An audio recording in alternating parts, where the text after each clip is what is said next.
Hey people, it's Kelly of Print Pray Slay, and I am here with Brenda. And this is another episode of Cookies and Christ. Through my Patreon, we have this opportunity to Bible study chronologically together. So, we are in a new book of Numbers. So, this is our first dive into it, and I'm so thankful for Brenda to be here with me again. I believe like this the third time, right?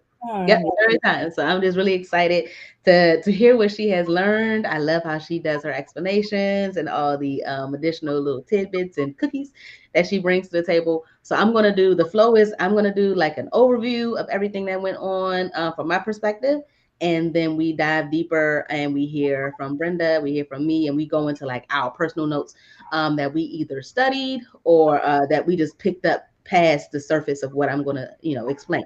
So let's just get into it. We're gonna go from numbers 1 through number 27. And I'm gonna be reading from my Bible. That's why I'm gonna be looking down. Okay. So this section here is called "Preparing for the Journey of to the Promised Land." So this is a story where Israel is preparing to enter the Promised Land in Canaan. So in order for that preparation to happen, there are some things that are going on within this community. So the first thing that's going on is Moses is called by God to take this census. And that is like an official count of the population of Israelites. He does this, I believe, twice. This is an enormous task. Once I actually were able to see the number, the book of the amount of individuals, not even all individuals, is mainly men over a certain, like the qualifications of those that would be able to go to battle. mm-hmm. Um, so there is an account for all of those families. They classify them as tribes and clans, but they are specific families based on the sons of Jacob. So if we can, I guess, do a brief little, really quick overview. Um, these are my notes, really quick from my studies. It's saying like we have been following this family for like over 2,000 years. And so you got Genesis, then you got Adam, then you got Noah, his son Shem, then Abraham, then Isaac, then Jacob, and Jacob's 12 sons. But then Joseph has these additional two sons as well, that gets like twisted up in here.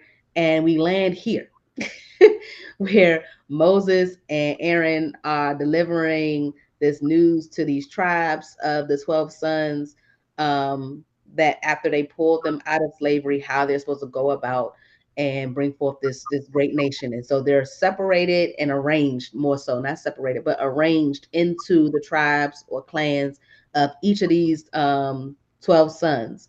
So they are, let me see if I have any. I don't want to go deep into my notes. Let me see. Mm. All right. I do want to point out that this did not include the tribe of Levi, and what's called the registration. They have this other special task, but they're just not included in this arrangement of tribes. They are centered around the tabernacle, but not necessarily in the other tribes that are surrounding in a different way. But they do have a very important task that we will get into. So they are um, brought forth as like the assistants to the priest. Some of them are priests, but not all Levi's. Not Levi's, like the jeans. Not all Levites are considered to be priests. Okay.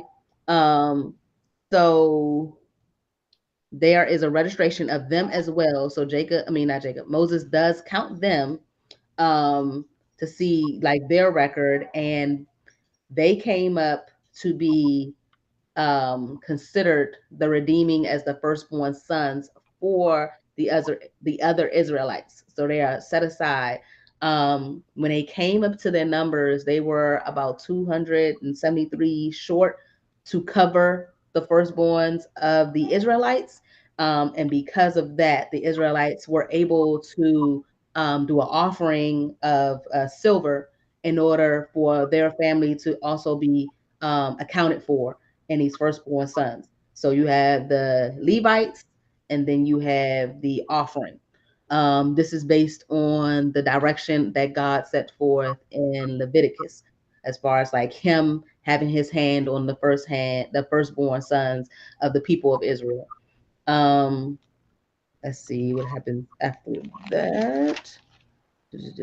Then they go into the duties of these three specific clans. Bear with me. Hold on. Kohathites, Mm-hmm. Gershonites, Gershonites. and Merarites. Very nice. Yeah. All right. So those three. All right. So they have these three clans have specific duties. So the Kohathites have to deal with guarding the holy vessels. That's the ark and the lampstand, and they're like in this highest position. Um, they are supposed to carry forth these things to the next destination, but they are not supposed to touch them as they are sacred objects, or else they will surely die. Mm-hmm. Um, the Gershonite clan was responsible for general service and carrying loads, like the curtains and the fabrics and things of that nature. Still very important. And then the duties of the Merarites, um, were to carry the frames of the tabernacle, the cross bars, the posts, the bases, and anything that's in the courtyard walls, the pegs, the ropes, all of those accessories relating to the tabernacle. That's what they are going to, like the elements, that's what they are going to carry. And it really does the Bible does a great job of explaining that each of them are very special, even though the one particular clan does have a higher position, but all roles were very important. And I'll go into my notes on that when we come back after the summary. Um, Mm-hmm. then actually there is a section called the summary of registration, which they are talking about the numbers of the individuals in the transportation. Um, which what is that, like 2,000 and 8,000 and 3,000? It's a whole bunch of numbers going on over here. All right, about these different clans. And then lastly, in numbers 5 and 6, there is the purity of the camp. So there is the external purity, which is dealing with the people who have like skin diseases. They're not called to be harmed or anything. It's just that they're called to be separated from the others, just like was mentioned in Leviticus. And Mm-hmm. then it goes into the protection of, well, before that, the other purity is against, so skin issues is external, and then sin will be internal. And then there's a change of tone here that is not necessarily the tone from Leviticus. Leviticus was like, you did this, you die. You did this, somebody had to die. The calf had to die, you had to die, something had to go, some kind of um, some kind of sacrifice would have to have happened. Here, um, it's talking about restitution for wrongs being done, in which people are able to make it right with each other Yeah. and pay a certain amount of money, do a good deed, and things of that nature. It even goes into the same thing with marital faithfulness, and how, again, they were called to be put to death for infidelity and adultery and things like this. It was actually um, this particular part in Numbers 5:11 is talking about like if the suspicion of adultery, of a woman from her husband, and how that should be handled, um, and how if the husband suspects his wife of cheating, how he should bring her to the priest. And they had this whole ritual with the water in which to prove whether or not, under the eyes of God, if she really had done this terrible deed. And I have my notes on that as well. But again, overview. And then 6 is the law of the men and women who took a special vow of the Nazarite, which set them apart in a special way. And they were bound by this vow, which did not allow them to eat or drink anything that came from the grapevine. So no drinks, Mm-hmm. no grapes, no skins or anything like that. And that they were not allowed to cut their hair. They were set apart. They were holy in that way. Um, then there were things that they shouldn't do, like touch dead bodies and things like that. They would be deemed unclean. They would have to cut their hair again. Um, and then in number 6, well, 622, since that particular law went from 6:1 to 6:21. 6:22 is this blessing that the Lord tells Moses to say to Aaron. It says, "Tell Aaron and his sons to bless the people of Israel with this special blessing." And that blessing goes from verse 24 to 26. And then the Lord says, "Whenever Aaron and his sons bless the people of Israel in my name, I myself will bless them." So I thought that was really nice to end on a blessing after all of that for these particular notes of study. I wish all of them would do that, but there's blessing throughout. So Yeah.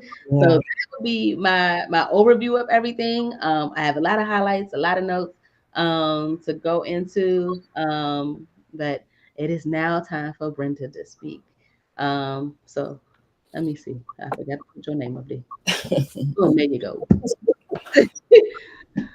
Well, okay, so I'm on now. All right. So, wow, that thank you for that overview. That was an awesome overview. I think you covered a lot of what was happening here, and as I was saying to you earlier, I really appreciate this study because it does give you an appreciation for what God was doing, and like the heart of what He was doing in terms of the people. Because as you mentioned, they had just come from well, not just come from Egyptian bondage. I think it was like maybe a year or a half or up to 2 years later, but how you said that God was preparing them for the promised land to go into the promised land, and He didn't want them to go in any old way. He had certain criteria and an order, that He was establishing before they went into the promised land. And as you read in these chapters, you're like, goodness, that's a lot of detail. But then I Mhm. started getting a appreciation for it as I went along, because I'm like, yeah, that's how He's showing love towards His people. And I think that's how He shows His love towards us, is that, there are certain characteristics and expectations of the people of God, and it's for a reason. It's just like our children. We tell them that we expect certain behaviors from them because we want them to be safe, we want them to, be good citizens of the world. And so there are certain reasons why we tell them things that they feel like it's tedious and unnecessary, but it's not. And so I appreciate God for what He did in these chapters, and all the counting, which was a, which was a tedious job in itself. Mhm. He That was order to that too, right? Like He called those 12 men that you mentioned, the 12 tribes, and gave people responsibility. So it wasn't just one person doing it. And one of the commentaries that I was reading referred back to Moses and Jethro. When Moses was out in the wilderness with his father-in-law Jethro, Jethro had told him, "Why are you doing everything? You Mhm. need other people to help you designate." And I see this in this situation here with God. It's like, I like how He has the conversations with Moses, and I read some number where God just was speaking to Moses constantly. So it was like this hundreds of times that God would talk to Moses to tell the people this, Moses tell the people that. And I like the way that was done, and that God trusts Moses to make sure that all of His commands were carried out. And Moses certainly did that. And the other thing I like seeing in these scriptures, because we know the history of Israel. If you read, in other books, you know that they have been very rebellious. Even in this book, you're going to read that later on. But in these chapters, whatever God told Moses to do, and then Moses told the people to do it, it was done. And it said that at the end of a couple of the chapters that they did exactly what Moses had commanded them to do. And so um, that was good to see at that point. And we're talking about just chapter 1, and how the census was to include in just that chapter men that were 20 years and older, because Mhm. they had to prepare for war. So it wasn't as if they were going to go into the land of Canaan, and the people that already were, because there were people that were already possessing the land of Canaan. So they had to not only clear their path to get to the land of Canaan, but once they got there, they was going to have to boot some people out. Right. So they Mhm. had to make sure that they had these men prepared to go to war to fight fight these battles. You mentioned also Joseph, because there were because Levi, the tribe of Levi, or the was also a Levi was a son of Jacob. Mm-hmm. Like as you said, Levi was set apart to Mm-hmm. that priestly work, and so that left 11 other tribes, and Joseph had two tribes that were split, with just his sons, Ephraim and Manasseh. So that's where you get the makeup of the 12 tribes again, because of Joseph's sons. Mm-hmm. Um, I had a note for the numbers and the like, in addition to why there are two sons of Jacob represented, Mm-hmm. that Judah had the most. Um, and my studies had me go back to Genesis 49:8, and I went back there and I wrote my notes to tell me to go back to Numbers. So Mm-hmm. you can see how it happens. But in Genesis 49:8, Jacob is on his deathbed and he's handing out these blessings. And that's when he says how Judah is going to be very blessed. And we see here how he was of all of the tribes. He is the largest tribe, um, out of his out of the tribes of his other siblings, his other brothers. And they have a very honorable task being the largest tribe there, which I thought was really interesting when you can tie stuff together. So I went back. I think it's good when you find something else to go back and make those notes in other places. Yeah. Um, Even if you're not necessarily writing in your Bible, sticky note, post it, tape, whatever the thing is, so that you can make that note as well. So that was something that I wrote there. Um, let's see. Are you still in numbers one with your notes? I finished with number one. Are you moving into two now, or are you still on one? No, I have something. Let me see. I said that it was a tedious task for him. Um, it was also, they were put into order not just for battle, but also for determining in the resources that were going to be handed out. It's just good to have a census. We ourselves have a census. I used to work on the Navy base with the Census Bureau, which is what United States uses to keep account of its people. And all, like when you get those stats and stuff, a lot of those stats come from the Census Bureau. Um, so it's not something that people used to do just only back in the day. It's what people do now to take account of the population by different things, by their race, by their gender, certain things that we acquire, who has what kind of land, how many people in this county have this education, like all of those different things, not just in preparation for war, but for the divvying up of resources. Yeah. Um, and being organized. So his task was very, very, again, very tedious. I couldn't imagine counting. So not only counting it, but having a good record of it, it was very important. Um, and it has here, the notes. These notes specifically say, without a census, the task of conquering and organizing the promised land would have been way more difficult. And it says, whenever we have a task, we may want to, that we need to take inventory of or keep our resources in check. We may also need to take a census. Being business teachers, that is something that we definitely teach our kids with their finances, to keep track of what's going on with your money in and out, but not just money. I have here, I just made a note. I'm a lister, so I like to make lists, cross them out, and all this other stuff. But I take note of who I connect with. I haven't done it in a while, but I used to make notes of who I connect with, like a list of my family and friends, because you could have swore that you talked to that person, but did you really? And it's sad that you would have to remind yourself to call your aunt, but then you got 6 aunts. So did you talk to these three and not these three type of things? And did you call your grandmother? Um, and so that's what came to my mind, is that when these people in our lives are called important, and we need to take a census of whether or not we have connected with them, have we reached out to them, have we done our good deeds that we want to do for the month, And the same thing, with our finances. Yes, I took that and went a little bit to the left, but that is what was spoken to me. So I wrote it down and I wanted to share Yeah. Thank you for sharing it. it. I think that is all for one. Yeah, that's all my notes for one. Okay. And what's yours for two? Wow, two was where I kind of like it was a pivot for me when you started seeing how organized God is. And we have that scripture that God is a God of order, but this kind of really brought it out for me, the way that He organized the tribes, and how who was in the east, who was in the west, and who and then like you said, Judah was the largest tribe, right? And that Judah was also the one that was facing east toward the sun. But he also had Issachar and Zebulun in that camp.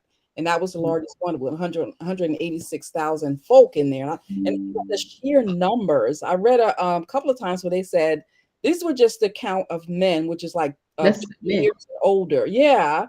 And not it was women and children. Right. It was 603,000, just 20 years and older. So that's not counting the people under 20 or and the women and children. And it was said, I read in a couple of commentaries where it said that it could have been 2.5 million people in this. So those that made up the army that's a lot too. That's 603,000 people would have been a part of this, this group of potential warriors. Yeah. I mean, that's a lot to manage. I mean, you think about, how we teach class, we manage a group of students, and we might have 6 classes. So we're just managing maybe the 200 students or maybe 100, depending on how large your classes are. That's a lot to manage, but I can't imagine trying to manage 2.5 million people. That's a lot. And so God, you needed to have order. You need to be organized. And so I like how they were organized, and you mentioned this already, how the Levites were in the center because that's where God dwelt, and it also represents the fact that God should be the center of our lives, right? Like He should say, whenever the way that their camps were around, so the tribes were camped around the Levites, and the Levites were camped around where God dwelt, and their tents should have been facing the where God dwelt, so that when they got up, that's who they would see. They would see the presence of God. And that just reminds me of how we should, when we wake up or whatever we do, God should be at the center of everything that we do, because he is ours, and we are His. And I really like that. I really like that. Did you see an image of how it possibly could have? I'm gonna try to share it. I don't know how it's gonna look, but that was mine. And so I wrote, like, they came without these lines, and I kind of just wrote the lines and wrote the numbers. But it, like, those are the tribes here, and then the Levites are in there, and then that's the tabernacle right there. That's the image that I had.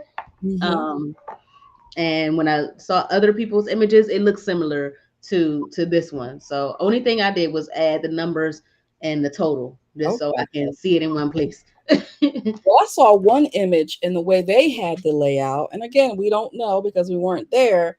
It was in an image of a cross. I don't know if I can show this to you. Oh, yeah, let me see. Oh, wow. Okay. I like to look at that one better. That's the way it was set up, but it was amazing because God doesn't do anything haphazardly. I mean, He is a God, again, a God of order, but also a God of precision. And of course, He's an all-wise God. So He doesn't do anything. So it could have been set up like that, in a cross formation. But again, it's amazing to me how, first of all, there were so many people that He was dealing with. Second of all, He got it all done. First of all, and third of all, how Moses was so committed to making sure that God's instructions were carried out. That was important too. And that God trusted him to carry those instructions out. And that the people obeyed. All of that organization was going on. Yeah, that was a lot. Again, I can't even get 40 students to. Moses is better than me. Yes. Let me see. Yeah. That was it for Yeah, so there was a question here with chapter 2. So here and we can play around with it. So what was God's purpose in arranging the tribes the way that he did? My Bible gave me the answer. Oh, okay. What's your Bible say? But I never thought of it like a question. I just highlighted it because. So what did you come up with? Because I'm kind of swayed by what I already read. Yeah, well, so am I, sort of. And so that's why I said let's play around with it. Um, they were, because I think I already said it anyway. They were forced to face the tabernacle continuously as a reminder of the presence of God. So that's why he arranged it the way that they did, because when they whatever they did, when they came out of their tents, they were forced to see the presence of God. Okay, hold on. I'm gonna write that down because that's not one of my reasons. Hold on. Okay, what's your reason? But you know what? I'm gonna make that note later. Nobody wants to see me take my notes. Um, I have so my Bible points out 5 reasons. So one, Mm-hmm.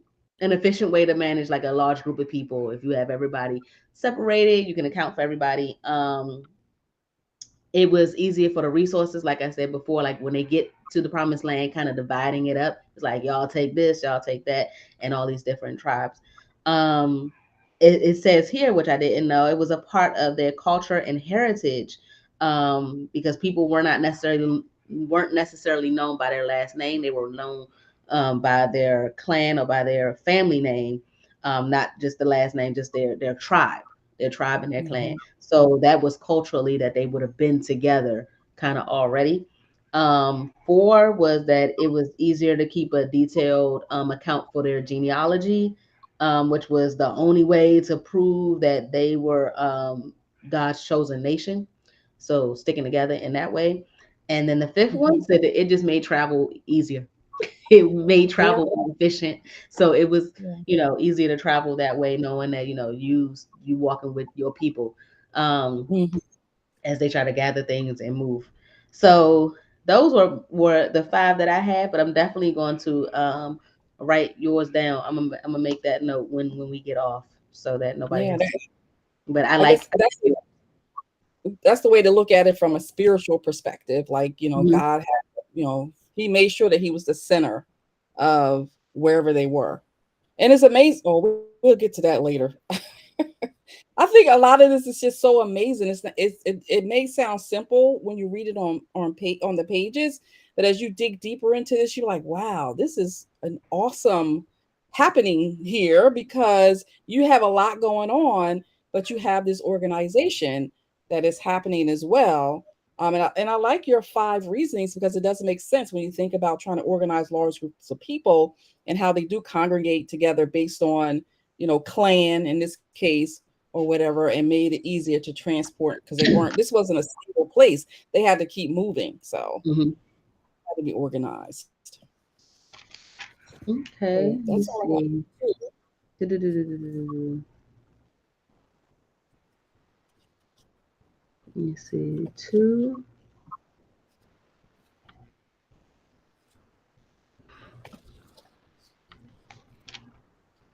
Um, I don't have anything else for 2. I just wanted to mention that Judah, you already mentioned this as well, that was the largest number, but Judah was, Jesus came through that tribe. Mm-hmm. Jesus. 3. I'm always reminded when I see Levi, and I don't want to keep Levi in this little bubble like he did this one thing wrong.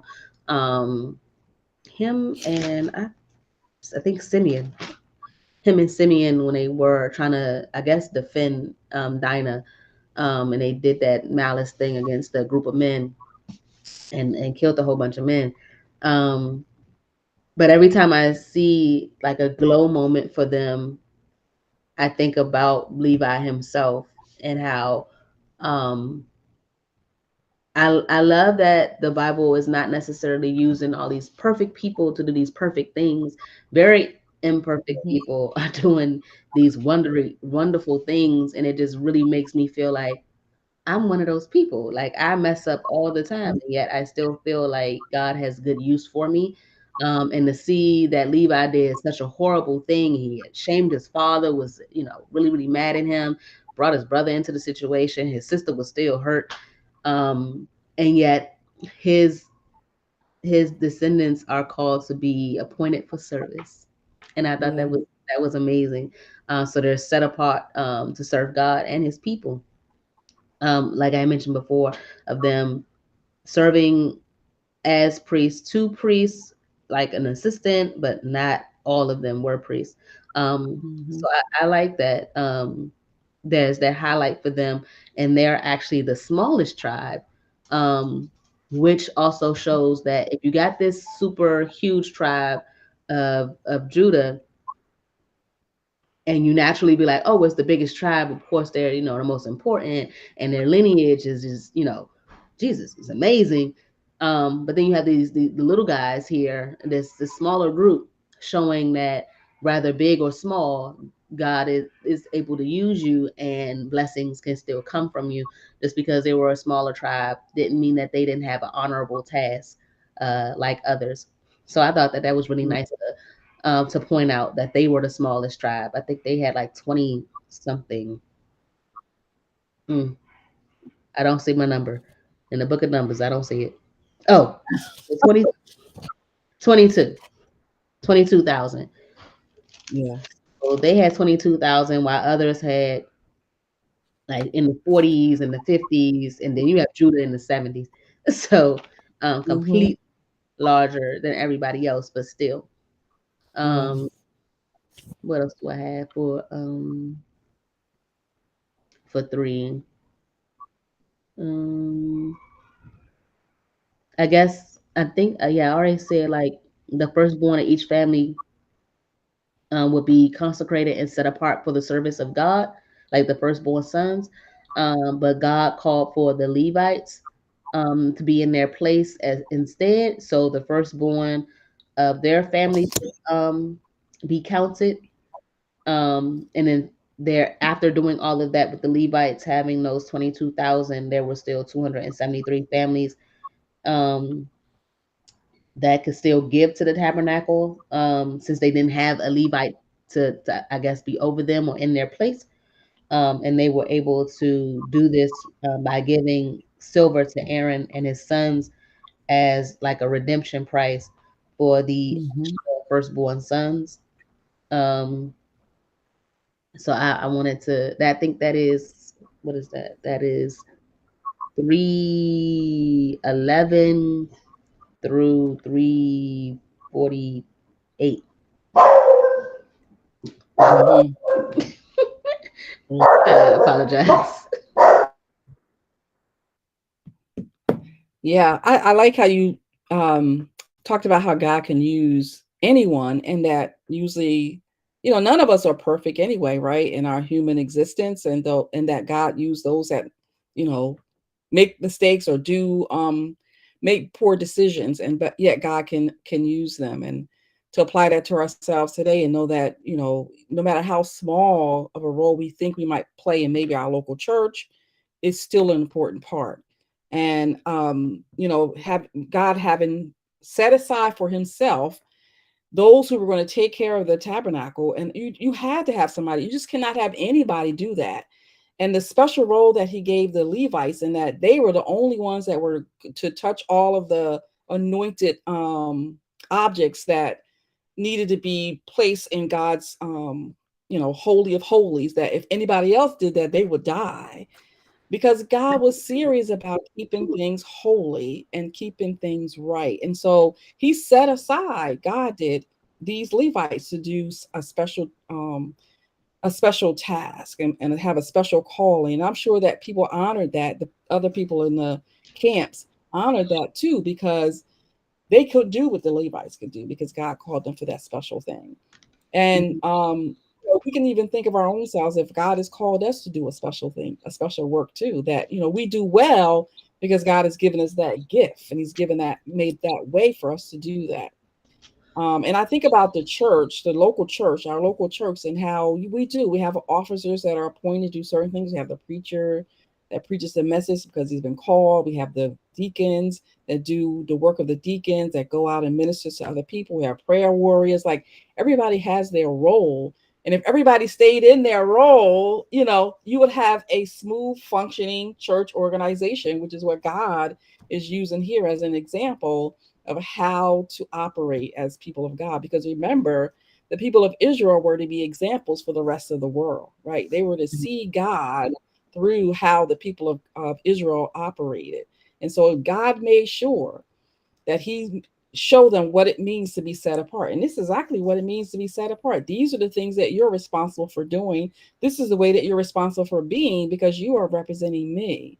Same thing for us. We have a special calling. And that's why we're called sojourners or strangers in this world, because we're not like the world, because the world has to see God in us, just like the world should see God in the people of Israel, the way that God was training them, especially after being enslaved in Egyptians under Egyptian rule for 400 years. You had generations of people that were being indoctrinated with the Egyptian way of life, which was ungodly, right? And so now they have to be, what do you call it? When you have the get rid of the brainwash. What is it? No. The opposite of that. Yes, I can't think of it. But yeah, they had to get, you have to because they were restore them to the great way that they should be. And that's going to take some undoing, right? Yeah, and that's why we see many a times that they mess up. They go like when they were used to worshiping like a physical item, and had created that calf and everything like that. So there are ways that those strongholds are there, and God is very patient with them and trying to teach them and guide them and speak to them on how to be of the greatness that they are.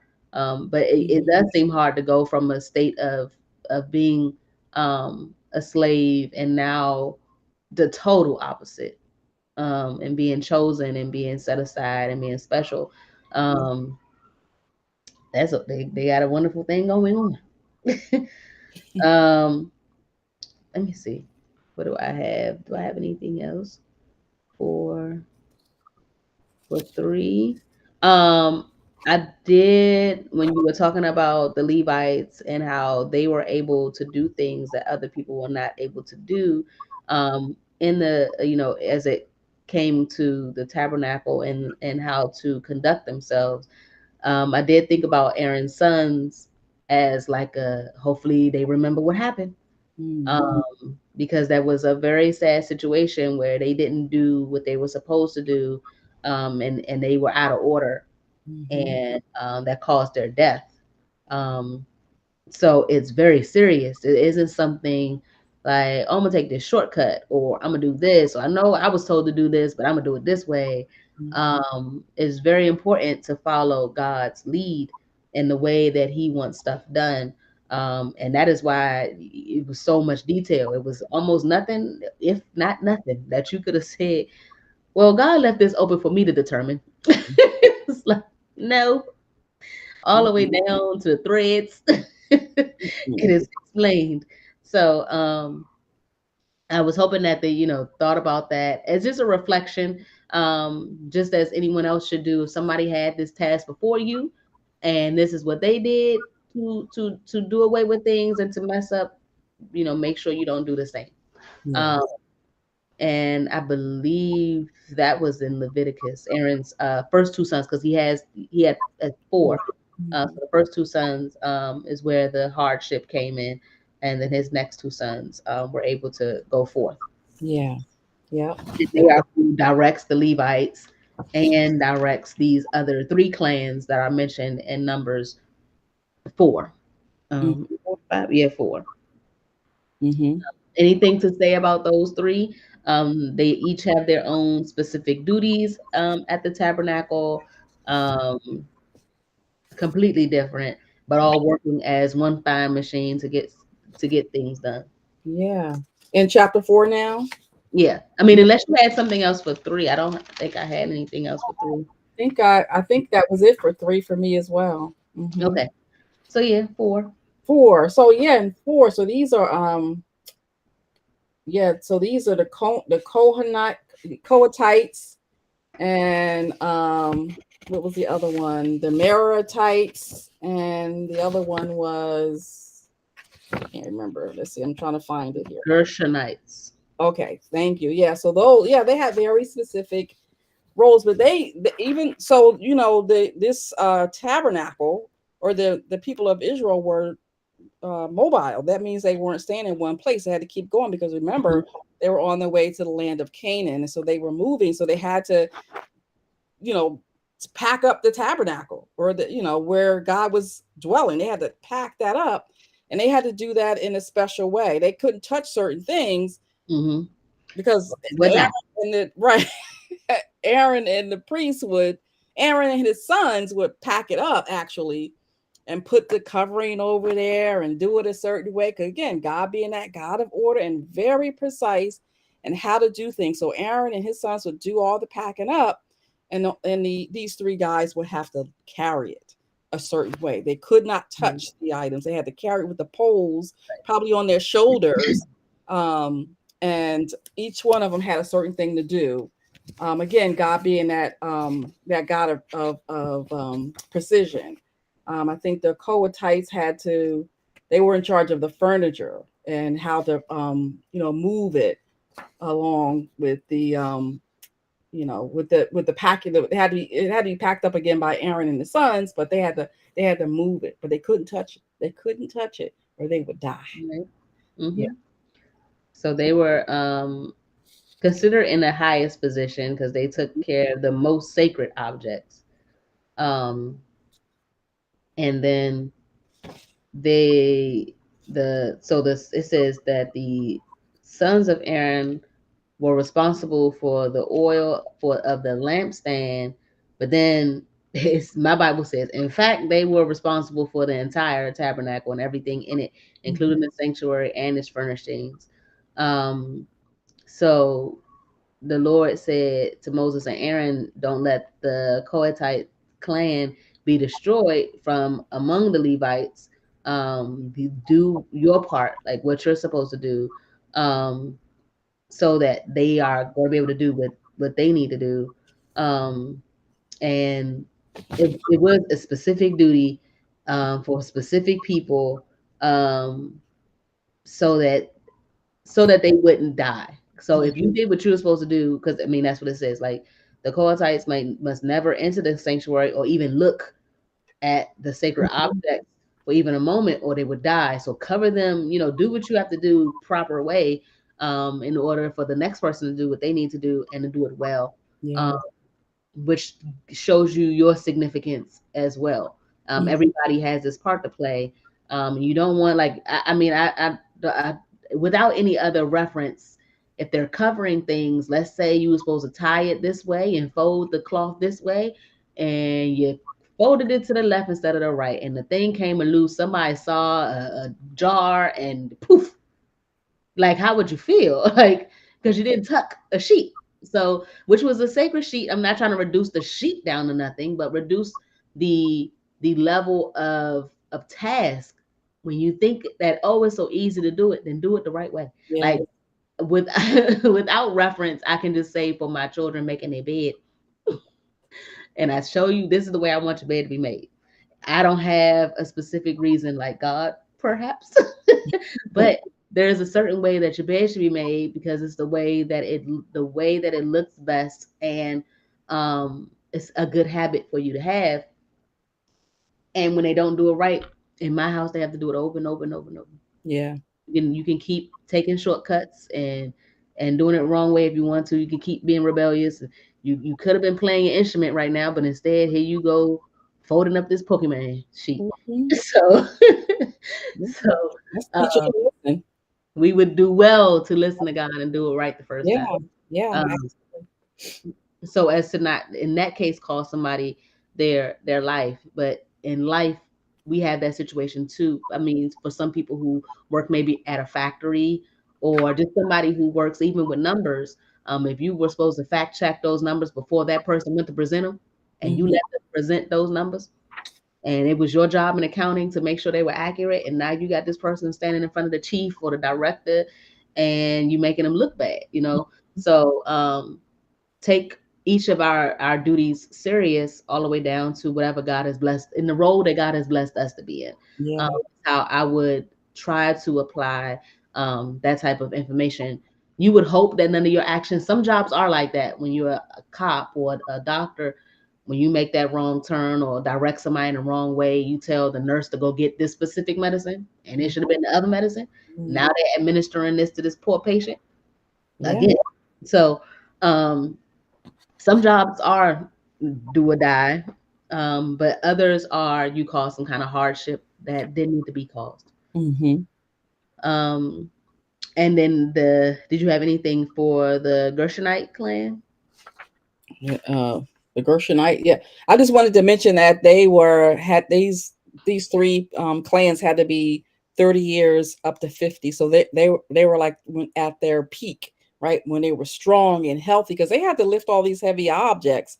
I think there was one thing that said it was like 19,000 pounds, all of this stuff. So it was a huge task to carry this. So those men had to be, in their prime, 30 years to 50 years. And I guess after 50, they retired or something. I don't know. Yes, I'm thinking 50. I'm not in my prime. I'm ready to lay down. Well, they probably were in good shape because they were always moving and Yeah, moving. they were. That all I do is walk dogs. So I'm sure they in better shape than Kelly. Because I'd have been like, Lord, please have me do something else. Yeah, they had to be in. Yeah. So that was wonderful that they were able to carry forth these. What they had the curtains. Yeah. Which again is no small feat, because if you read the other section of the Bible that was talking about, these curtains were massive. Yeah. So I can imagine that the fabrics and the curtains were all precious at that. Like, you didn't want to drop that. But you also, when they rolled up like a rug type situation, heavy. It can get heavy. Yeah, the big old spool of curtain, very heavy. So that was them, and then the Merarites. The Merarites were the other ones. They didn't have such a role, a heavy role. As what did they have to do? The bars, the pillars, and the bases is what they had. I don't know. Pillars sound a little bit big. Yeah, it could have been heavy. Oh, this is the one that said it could have been a weight of about 19,000 pounds because they were carrying precious metals. So this was the one. Yeah, I was like, I don't know. I think they might have been they had a good little bit of stuff. The poles, the tents, the pillars, all these little elements. Now it'd be different if they had to carry the knobs or something. But no. As soon as they said pillars, I was like, "Ooh, y'all go ahead with y'all bad selves." Well, they were the smallest group. They only had 6,200 men. The other was 7,500, and then 8,000. So they had They were the smallest group. The Maria. It sounds better when you say it to yourself than when you say it out loud. Merarites. Merarites. Yes. M-E-R Mer A rights. Yep. Merarites. Merarites. Yep. We're just gonna blend that together. But they were the smallest group. Yeah. Plan. But that's what I had to say with that. Those three groups. Yeah, all of those numbers are in there. Numbers 34 to 49. It's, for me, it's called the summary of the registration. So again, Moses keeping account of those individuals as well. Because if you once had 2,000 people doing a particular task and something happened, and now there's only 1,000, I don't know. So that's a big difference considering what these men have to do. Yeah. So wow. And then do you have anything for chapter 5 and 6? The law and the purity. Yeah, again, the character of God is showing forth here and what his expectation is. And, we talked about lepers in Leviticus and how they had to be out, separate and away from people because they didn't want to contaminate again, we remember this camp that God was set up in, that he where he dwelt. It had to be holy because God is holy, and that's what he kept saying in Leviticus: "I am holy." And so those who had those rare diseases, or they had, they were they had a leprosy, they were considered unceremoniously clean, and they had to go out into away from the clan. And that's what God is saying for us. We're holy, we're set apart for God's holy uses. So we have to keep ourselves not separate from people, but keep ourselves separate from evil, keep ourselves separate from sin, because God is a holy God and he expects you to be holy, because the scripture says, "Be ye holy as I am holy." And that's the expectation. And that's the example that we see here as he deals with the people of Israel, that Mm-hmm. I'm a holy God, and they were unholy. And so these are the things that I expect you to do because I want to keep things pure. And he said in one of the verses, he says, "I am dwelling in their midst, and therefore they must be holy as I am holy." And so because God lived or dwell in the camp of Israel, there had to be every effort made to be separate from sin, because God is not of sin. Um, and yeah, so that's all I have to say for, oh, well, and then he used the marriage situation as for example of keeping your marriage holy. And how when the woman, and when I first read this, I was like, wow, the woman's get another shady deal again. But as Yeah, as I continue to look at I tried to look past it. I just was like, let me take it for what it say. yeah, well, I look at other commentaries and I say, well, what is this really saying? Because it seems like the woman is not getting a fair deal here, because she, even if she hadn't had an adulterous relationship, her husband, all he has to do is feel jealousy, and he can bring her before the priest. And then she has to go through all these things that weren't pleasant to determine if she was actually in an adulterous relationship. But one of the commentaries said, well, they had come from again, going back to Egypt, the Egyptian captivity, they had come from a land that had practiced adultery. And so it really was for the benefit of the woman to prove to her husband that she Mm-hmm. was being faithful to him, and also it was for the benefit of her, because a man could make an accusation against a woman that wasn't valid, but yet, because he was a man, it would be something that would be carried forth in terms of her punishment. And so, to keep that from happening, God established this rule where if you feel the man, if he feels jealousy about his wife, thinking that she may have had another relationships or whatever, bringing her to the priest allows the priest to be the judge based on that ritual that they do. So it Yeah. was That protective. was what my notes said also, was like this was different than like there actually being an act of adultery. This is on the suspicion of it. Mhm, And it protects the woman against the wrath of her husband, because mhm, he could have just done what he thought was right in that moment. I remember the stoning and the outcast and all these other things happening to women just off of the thought of her husband thinking this thing, or like you said, another man saying this is what happened, or anything that would put her in a compromising position. This way she was brought before God, and stand like the priest would present her to stand trial before God, mhm. um, and not just her husband being the executioner of what he felt. Exactly. So I think that's why it doesn't necessarily just say this is what happens if men suspect their wives, and this is what happens when wives suspect their husbands. It doesn't seem culturally accurate. Um, Even though that's how we are now, back then, I don't think they necessarily suspected it, or it was either not necessarily suspected, it was one thing that was culturally acceptable. But then you also have women that it wasn't in the theme of adultery, like this evil thing that a man did without the knowledge of his wife. You had wives like Sarah that asked their husband to be with another woman. So if that culture is something, if that is within their culture that they have seen men go forth and do, because I have yet to see a husband say, I need you to be with my wife. So we can have a child. I haven't seen that yet. I mean, who knows? There's many more pages to go.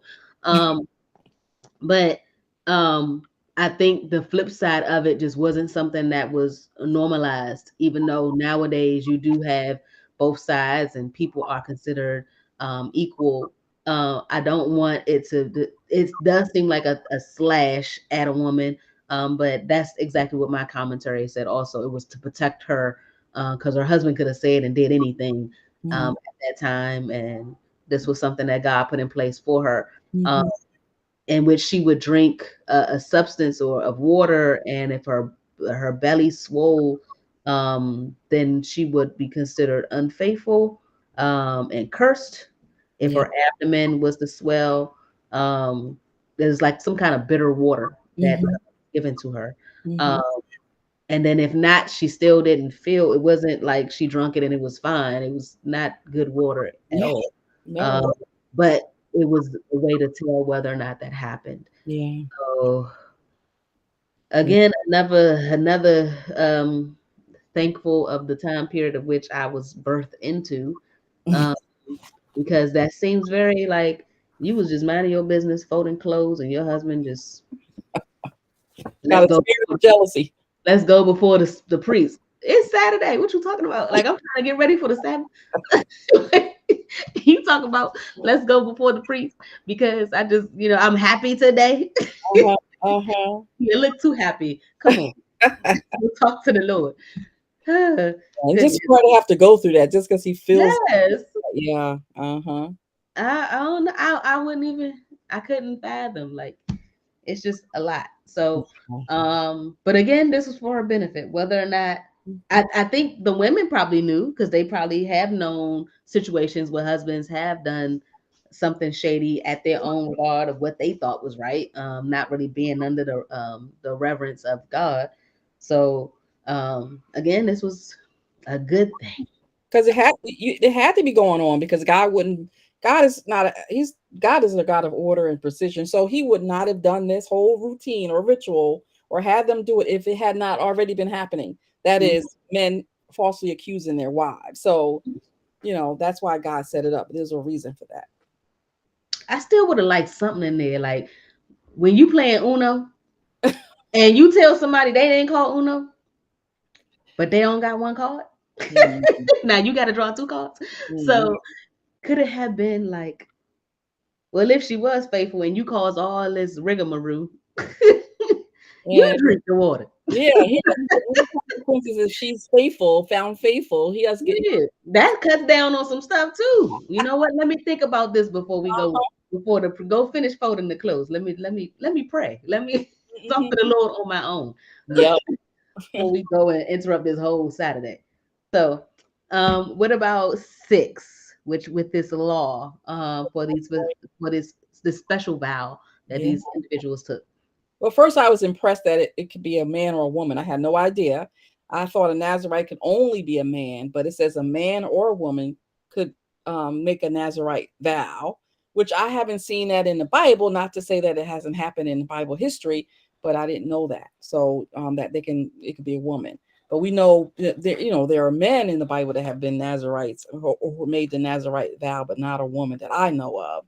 And I was reading about Samson. The requirements is that they don't cut their hair, they don't eat any grapes or raisins or drink wine, and they just do this vow setting themselves. Really, a Nazirite means to set apart, to be separate unto God, which is what he calls us to do, is be separate too. But I read that Samson's mother, before he was born, was told that Samson would be a Nazirite, but we know Samson couldn't keep his vow because he allowed Delilah to trick him into cutting his hair. Bamboozled. But a woman that he was not supposed to be with in the first place. He made a few mistakes there, but he was supposed to be a Nazirite, set apart for God, but he didn't make it. Yeah. Yeah. So, but anyway, that's about what I have, I think, for the Okay. national. Okay. Um, anything on this blessing? Oh, at the end, I love that blessing. It sounds, yeah, isn't it pretty? May the Lord bless you and protect you. May Yeah. the Lord smile on you and be gracious to you. May the Lord show you his favor and give you his peace. You might as well recite that every morning. And then you walk out the door Uh, and go forth, child of God. Recite it, yeah, over your family, over your children, and over your spouses. Yeah, yeah. That's Priestly blessing. It mhm. was beautiful. I love that it's something that I feel like many people can memorize. Shoot, we can memorize whole songs. I can Mhm. remember Mary Had a Little Lamb like it was no other. Yeah. So I'm sure I can commit this to memory. If it is something that is said over and over, and of course you can elaborate, you can journal it. I just thought that was really nice, short and sweet. And I love the end of it. Whenever Aaron and his sons bless the people of Israel in my name, I myself will bless them. So I thought Mhm. that was wonderful. Yeah. Hold on, I didn't notice this before, but it says it usually it gives me some points. Let me see what these points about. It says the ancient blessing in these verses help us understand what a blessing was supposed to do. Its 5 parts convey hope that God would, one, bless and protect them; two, smile on them, which is be pleased with them; three, be gracious, which is merciful and compassionate; four, show his favor towards them, which is his approval; and five, give peace. When you ask God to bless others or yourself, you are asking him to do these 5 things. The blessings you offer will not only help the one receiving it, but it will also demonstrate love, encourage others, and provide a model of caring for others. Mhm. That is nice. Yeah. That is really nice. So again, that is in Numbers 6:22 through 27. Very, very short and sweet, but impactful. So something definitely to turn to. Uh, Yeah. so I like that. Yeah. But Nice way to end the numbering and the counting and the clans. How we did all right? that. Bless. I'm so glad when I give it. Yeah. Uh-huh. And I like to put on the board. Oh my goodness. Oh, you're not at Spring school. break. Almost spring break. I would like to put on the screen the next study, which we will be together once more. Uh-huh. I believe it is it 10 through 13? 10 through, I forget where. I know it's 10. I wrote it down Or is somewhere. it 10 through 14? Just really quick because I like to Hmm. go back and look at it. I think I got to look at my messages to you. Yep, Uh, that's what I'm going through now. Let's see if I can find it. all right, yes, it's 10, 11. And Brenda did point out, because for me, it's just a flip of the page. And yes, it goes number 6, numbers 10. And that is because numbers 7, 8, and 9, and a portion of 10 were already reviewed in Exodus. Was it Exodus? Yes, at the end of Exodus. So Exodus has 40 chapters. After that 40th chapter, it goes straight into Exodus 7, 8, and a piece, 8, 9, and a piece of 10. Okay. So since I'm in a chronological Bible, that is where we pick up is numbers 10, 11 through 14, 45. So I'll try to put that on here real quick. Mm-hmm. um, and type that in. Let me edit it. 10, Verse 11. 11 through 14, 45. Is that to the end? I don't. It's probably to the end. I don't look. Let me look it up. It goes into the different sections that I had. So um, this is their, not to give this away, but I'm not going to elaborate. It calls it their first approach to the promised land. Um, so there is a 1 that goes from numbers 10 to 12. Mm-hmm. And then there is a second that goes from 13 through 14. Mm-hmm. And that is where we stop, because then it goes into um, Israel wandering in the wilderness. Oh, there they go. So, so those two sections before the next big section of H. So Okay. this is G. So now that's I'm about to say that's on the board. So now that's on the screen, so you all can read ahead of time. Um, since people review back, and we'll be live on the first Wednesday of next month, Mm-hmm. which Google Calendar is telling me is May the 3rd. So May the 3rd is when you will see Brenda and I again sharing our notes on those few chapters. And I can't wait. I Yeah. love that, like I'm just learning so much. Yeah. Same. Writing Same. down. So very, very thankful. And this is something that I can go back, and because I said I already wanted to go back and make that note. I did write a little bit of it down, but God being the center of our lives and based on how the tabernacle is made. And then I would love it if you can send me a link to the formation that's in a setting of a cross, because I would like to print that out. That's not how mine is in the book, and then I can have that as well, because I think that's very visually pleasing. Yeah. So, so I would like to have that version. This is fine. I love that they did this, because they didn't even have to do this for us. Because I'm sitting there trying to imagine, and it Yeah. didn't look like this in my head. So, Yeah. so I'm Either. thankful.